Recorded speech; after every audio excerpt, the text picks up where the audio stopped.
Le monde va se renverser dans très peu de temps. Ceux qui ont été les gardiens de la justice vont devenir ceux qui la bafouent. Certains puissants vont tomber face au mal absolu. Et ceux qui étaient faibles vont devenir de véritables dieux vivants. Voici l'avenir de la marine de One Piece. Mais ça ne va pas se faire en quelques chapitres, ni en quelques mois. Non, mais en quelques années. Une personne vient d'annoncer une ellipse dans One Piece. Il vient d'annoncer exactement le temps qu'il faut à Koby pour une chose, pour devenir un amiral de la marine. Et c'est le sujet de cette vidéo, les Nakama. Théorie numéro 1, l'ellipse pour les futurs amiraux.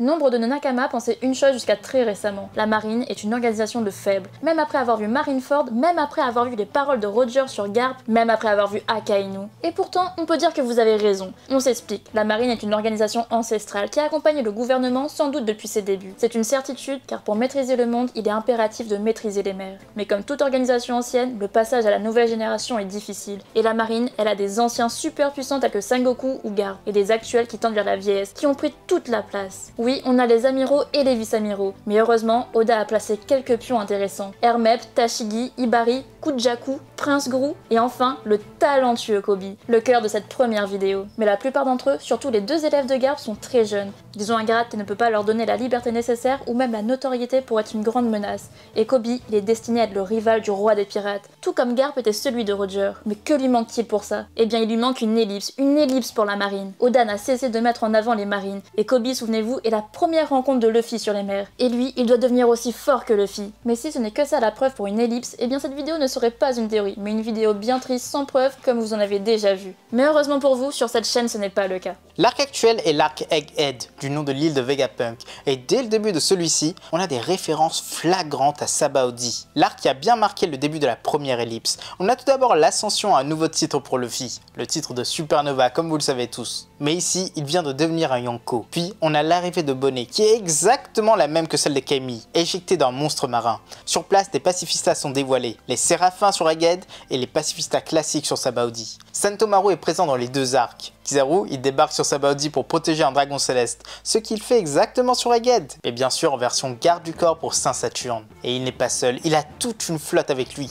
Une grosse partie de la marine du Nouveau Monde qui est en route pour une guerre totale à la marine forte. Et Zoro l'a dit lui-même en cet arc, dans un combat contre le gouvernement, une guerre totale, il n'aurait aucun soutien et ce serait impossible. Sans compter toutes les références à Kuma qu'on voit là-dedans, qui est celui qui a vraiment lancé la première ellipse. Et oui, ça va recommencer. Mais la véritable question, c'est pourquoi? Pourquoi une ellipse pour les Mugiwara? Eh bien, ce ne sera rien de cela. Rien du tout. Car eux, aujourd'hui, ils sont bien trop puissants pour avoir besoin d'une ellipse. Ça, on en est certain. Et l'ellipse se fera même sans eux. Car les Mugiwara vont disparaître. Ils seront effacés de ce monde. Ce sera très très violent et ce sera la même phrase qu'à Sabaody. Oda l'a même annoncé. L'incident d'Egghead va chambouler le monde. Il va totalement choquer. Et quoi de mieux comme choc que la soi-disant décimation d'un nouvel équipage de Yonko?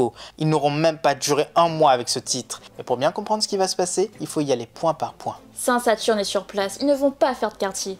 Les Mugiwara sont enfermés dans le dôme, il est impossible d'en sortir et d'y entrer normalement. Mais la traîtresse est là, le Punk Record est l'avenir de One Piece. Il ne peut et ne doit pas être détruit. Sinon, plus de cerveau et plus de Vegapunk. Et encore une fois, Luffy est trop fort pour son propre manga. Si on mixe bien tout ça, on se retrouve avec une chose intéressante. Il n'y a aucune échappatoire à part si Vegapunk fait quelque chose, qu'il utilise une technologie sans précédent, sans équivalent. Première possibilité, ce sera la fuite par les airs, et donc elle est beaucoup plus haut que les îles célestes, genre la Lune par exemple. On en avait déjà parlé dans cette vidéo qui s'affiche juste en haut à droite. Mais bon, pour ça risque quand même d'être compliqué. Mais il y a une autre solution qui semble être la bonne, une technologie de téléportation de Vegapunk. On sait qu'il planche dessus car il en a déjà fait usage, et il a pas mal de ratés. Alors pour s'échapper, il va essayer la téléportation à grande échelle, la téléportation de tout le Punk Record.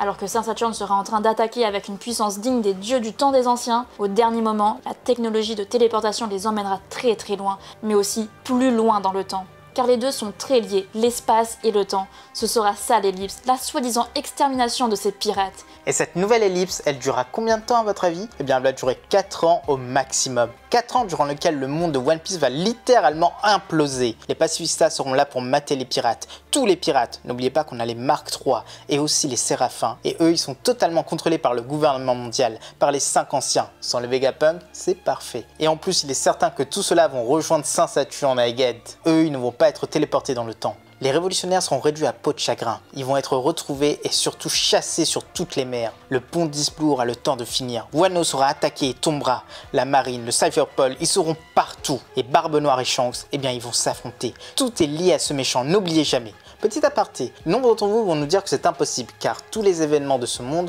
vont se passer 20 ans après Oden. Mais c'est faux, c'était la libération de Wano qui serait 20 ans après Oden. Pour les autres événements, on n'a aucune timeline définie.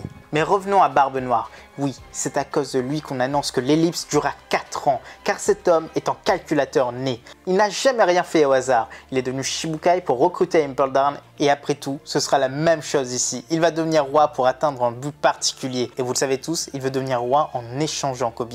Mais pour atteindre quel but? Eh bien, le seul privilège qui est attitré à tous les rois. Participer à la rêverie et s'infiltrer à Marie-Joie. Car lui aussi, il veut devenir roi de ce monde, exactement comme Shebek, mais de façon un peu plus subtile, un peu plus calculateur, car il a bien vu que Shebek n'a pas réussi à le faire de cette façon. Et évidemment, il a beaucoup de patience, il va prendre ce titre, non pas en échange de Kobe, mais en échange d'un bien plus gros gibier. Et on en parlera dans la théorie juste après, mais voilà la justification des 4 ans qui seront la durée de cette ellipse. Le temps nécessaire à Barbe Noire pour infiltrer la rêverie et attaquer Im-sama. Et durant cette ellipse, Kobe aura une très grande motivation pour monter en grade et en puissance. Deuxième théorie, le futur amiral. Cette théorie est la suite de la première, mais on l'a séparée car elle peut totalement être indépendante. Et là, on parle amiraux de la marine. Sur la ruche, une bataille prend place, une grande bataille, celle de l'équipage de Barbe Noire qui n'est pas au complet et de celle des membres du SWORD commandés par Garp. La bataille sera sans doute incroyable, mais sans leur capitaine, ces personnes sont-ils vraiment capables de battre un homme capable de faire ça? Vous pensez? Eh bien nous, on ne pense pas, mais on croit qu'il y aura le retour de Barbe Noire sur place, le retour de l'ombre de la mort. Et ce pirate, il va devoir se surpasser, montrer sa vraie puissance pour une fois, car il ne faut pas oublier qu'il a fui devant Shanks et il a fui devant Riley.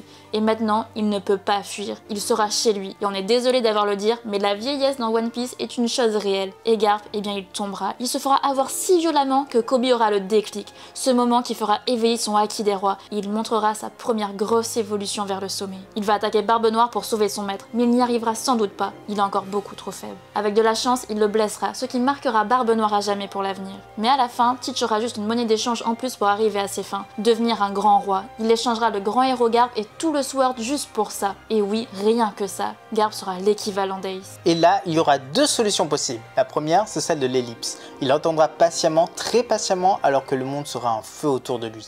Il affondra peut-être Shanks durant ce moment, mais ce sera pour une prochaine vidéo théorie, ne vous inquiétez pas. Et la seconde solution, ce ne sera pas l'ellipse, mais une présentation directement au trône vacant. Une cérémonie à Marie-Joie pour introniser le nouveau roi, le nouvel allié du gouvernement. Mais là, il va tout détruire et il va prendre le pouvoir. Il y a une troisième solution, ce serait une alliance énorme entre le gouvernement et Barbe Noire, mais ça, on va en reparler plus tard, car il faut quand même un peu de challenge pour la fin de One Piece. Mais on va rester sur l'ellipse ici, vous inquiétez pas, car durant ce moment, Kobe, il va s'entraîner et se surentraîner. Il poussera son haki des rois jusqu'à son paroxysme. Il va monter les échelons les uns après les autres. Et enfin, il va devenir vice-amiral. Vice-amiral avec un niveau amiral, l'équivalent des plus puissants pirates.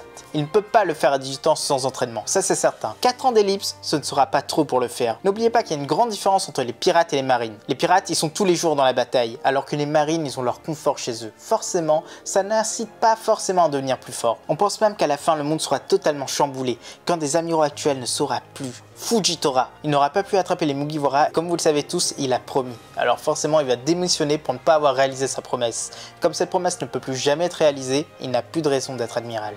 D'ailleurs, son but était de mettre fin à Shichibukai et c'est ce qui s'est passé. Mais surtout pour lui, le monde a perdu une des personnes qui aurait pu le changer, Monkey D. Luffy. Alors il va devenir une sorte de Zéphyr et cette place vacante, elle sera pour Kobe. Kobe va sans doute devenir amiral de la marine à 22 ans, peut-être même le plus jeune de tous les temps. Et son nom ce sera quoi? Eh bien le dauphin rose. Et oui, sa couleur c'est le rose. Et son animal totem, c'est le dauphin. Et vu comment il nage, c'est représentatif, nous on trouve. Il sera le premier amiral connu à ne pas avoir de fruit du démon, mais avoir une full maîtrise du haki. Il continuera forcément l'œuvre de Garp sans s'arrêter. Haki de l'observation avancée, haki de l'armement plus, et haki des rois plus. Le rival ultime de Luffy. Et à son retour, ils se feront un petit God Valley, une alliance entre Luffy et Kobe contre Barbe Noire. Mais là aussi, ce sera une autre histoire et une autre théorie. Troisième théorie, le frère. Allez, ne vous inquiétez pas, la troisième théorie est une théorie nettement plus courte, mais toujours aussi intéressante. One Piece est un lieu où la famille compte. Avec toutes ces familles dans la piraterie, on ne peut pas en douter. Mais dans la marine, il n'y a pas de famille? Non? Aucune? À part Kujaku Itsuru, Corazon, le fils adoptif de Sangoku? Eh bien nous, on a un gros doute. Un homme est apparu juste après la guerre au sommet. C'est Kong. Cet homme est un vrai mystère et son nom de famille n'a jamais été dévoilé. Mais souvenez-vous, Oda adore faire ce genre de choses. D'un coup, boum, il révèle une chose incroyable. Eh bien pour nous, il est lié au Monkey. C'est Kong quand même, King Kong tout simplement. C'est un gros singe. C'est un énorme singe. Mais alors qui ce serait dans la famille Monkey? Le père de Garp? Eh bien non, on ne pense pas. Il aurait été beaucoup plus vieux, genre 90 ans. Et il ne semble pas du tout avoir cet âge. Mais son frère, là par contre, on dit oui, oui et oui. Ça passe carrément. Monkey dit Kong, le frère de Garp qui était déjà dans la marine, qui a grimpé les échelons avant son petit frère, qui s'est illustré avant lui et qui a atteint les sommets. Un autre héros de l'ère des Rocks qui a connu l'ère de Roger. Voilà ce que nous on pense de lui. D'ailleurs, il a dû être amiral lors de la grande période des Rocks, et comme ce monstre et son équipage ont attaqué les dragons célestes, il a dû être mobilisé et a perdu. S'il a un fruit du démon, eh bien on voit bien un fruit mythologique genre roi singe ou même King Kong, ou sinon juste un Zoan gorille. Numéro 4, la trahison. La marine est en bloc, un bloc dont tous les membres avancent vers la même direction. La destruction des pirates et la paix dans le monde. Oui, c'est un peu Miss France là-bas. Longtemps on a cru que les divergences étaient inexistantes de cette organisation. Sous la houlette du gouvernement, rien ne peut être innovation ou dissidence. Pourtant, la plus grande scission était celle entre le camp d'Akainu et celui d'Aokiji. Le gouvernement soutenait Akainu et les gens bien, oui les gens bien, on me dit bien les gens bien, soutenaient Aokiji à l'époque. Puis la deuxième pseudo-scission, c'était celle du G5, qui s'autorise des choses assez étonnantes. La torture des pirates, c'est leur truc. Et enfin, la toute dernière qui vient d'être annoncée, c'est celle du Sword. Aokiji vient à peine d'en parler, et on apprend que ce sont des personnages de la marine qui ont décidé de mettre leur emploi en jeu. Ils ont leur démission déjà posée et se permettent d'attaquer les grands pirates, les Yonko. Et ce groupe, il est bien étonnant. Koby, Hermep, Ibari, X-Ray, Kujaku, Prince Gru, tous y sont. Ils font tout ça dans le but de déstabiliser les empereurs. Et là, on se dit que c'est sans doute une création de Garp, car ça lui correspond totalement. S'il pouvait, il le ferait tout le temps ce truc-là. Il a soi-disant pris sa retraite, mais sans doute pour mettre au point le Sword. Mais forcément, la théorie, elle arrive juste après, car une grande guerre arrive dans One Piece, une guerre sans précédente. Et que va faire le Sword? C'est ça la vraie question. Eh bien pour nous, ils vont tous quitter la marine. Ils ne vont pas vouloir se lier au gouvernement plus longtemps. Ce moment aura sans doute lieu après l'accession au titre de roi des pirates par Luffy, après que les événements du siècle oublié soient dévoilés. Et ces marines vont sans doute se désolidariser de la justice, pour avoir leur propre notion de celle-ci à la Z, à la Zephyr. Car à la fin, il est quasiment impossible que Koby ne soit pas du côté de Luffy. Garp encore moins, car il a déjà vu un de ses petits-fils se faire tuer. Jamais il n'acceptera que Luffy se fasse exécuter. Car oui, on le dit encore une fois, Luffy va se faire attraper à la fin de One Piece. Cinquième théorie, le roi des marines. Et enfin la dernière théorie, très courte, sera sur le plus puissant des marines actuelles, Akainu. Il est amiral en chef, oui, mais surtout, il est le seul dont Oda a parlé en tant que pirate. Dans SBS, il a clairement dit que si Akainu était un pirate, il aurait trouvé le One Piece en 1 an. 1 an, c'est rien du tout. Mais d'ailleurs, c'est quoi trouver le One Piece? Eh bien, c'est avoir tous les poneglyphes rouges et trouver le moyen d'aller sur la dernière île. Mais vous serez d'accord avec nous pour dire que trouver les Road Poneglyphs, c'est les prendre chez les personnes qui les ont actuellement, comme Kaido, Big Mom et sûrement Shanks. Donc oui, Oda le dit lui-même, il est capable de les battre. Bon, peut-être pas Shanks vis-à-vis de Marineford, mais les autres, oui. Et n'oubliez jamais qu'à la fin de Marineford, il a été envoyé pour poursuivre Teach et son équipage au complet. Oui, Barbe Noire à l'époque voulait échanger Bonnet, mais en voyant Akainu, il s'est juste ratatiné, il s'est directement enfui. Pourtant son équipage est assez puissant, mais non, lui, il a eu peur d'Akainu. Pour nous, cet homme est le plus puissant. Oda dit même que son feu est le plus offensif, et on est certain qu'il aura un éveil divin.